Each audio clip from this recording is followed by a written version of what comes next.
Right then, what have we got? Here we have the most beautiful Daimler SP250, the Daimler Dart. Yep. Same stable as the TVR, same stable as the Aston Martin DBS. I've got a massive history here, lovely, not in volume, but in detail. Lots and lots of background about the vehicle. There it is. Yep. Now, again, same thing applies. There it's sat in, I think it's probably wrong to call it a shed, a motor house. Open fronted, TVR, Daimler Dart, DBS. Beautiful. As soon as I turned the corner and I was 30, 40 feet away, I was convinced we've got three lovely cars here. I could see from that distance.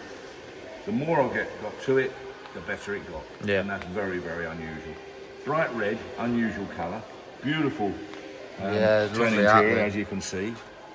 I drove it not far, should we say half a mile, from the garage to the main road, because it was such a tiny lane, I couldn't get down there with a lorry. Felt beautiful. I didn't realise how quick they are. When I give it a little bit going up this lane, whoosh, she was away, you know. Was it? I was expecting it to be a little bit sort of lethargic, like a Daimler, you know, a 250 Daimler, 2.5 Daimler Mark II Jag. Yeah. And, but oh no, whoosh, she's away, like, gone. Beautiful engine, absolutely lovely. They've owned it since 2007. Susan and Noel bought it as they bought it locally. There was someone going to sell it locally, very close to them, and they got to hear about it, and the people hadn't sold it very quickly for whatever reason, so they thought, well, would it be nice to keep it in the area?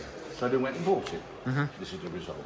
It is lovely. As Noel said again, not concours, not mint, but very immaculate, and again, lovely condition for one of these. You know, I know I keep saying that. I must admit, when you get a Mark II Jag in, for argument's sake, and it's nut and bolt, it's beautiful. It's nothing really unusual. There's loads out there like it, but there aren't many out of these. there's two more of these in white that have just been in the last sale, and they're nothing on this. Nowhere near in the league of this, I know. And I say this quite a lot. It's exceptional for the model. I know it shouldn't be, and I know a lot of dart men are going to say, oh no, mine's immaculate and all that sort of it. Well, you know, it might be, but it might not be as immaculate as you think it is. This is pretty well immaculate.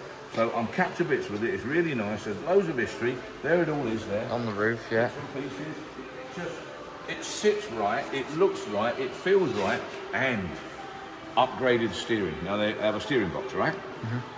Suzanne was concerned about the steering box because they can be a bit watery. You know that. You know, even with radial tyres, you put the old cross tyres on, they're all over the road, aren't you? But anyway, it concerned her.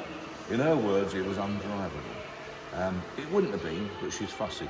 So Noel got the kit, the conversion, rack and pinion steering on, changed the shock absorbers. It's a big bonus. Different motor altogether, different vehicle.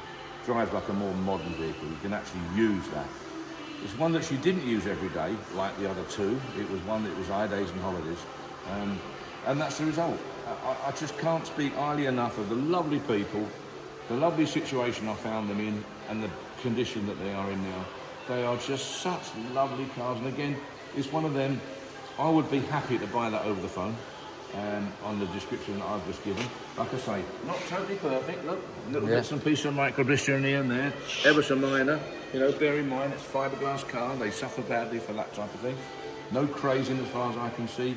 Just look down the side, it's just a level, proper, straight, genuine, immaculate car.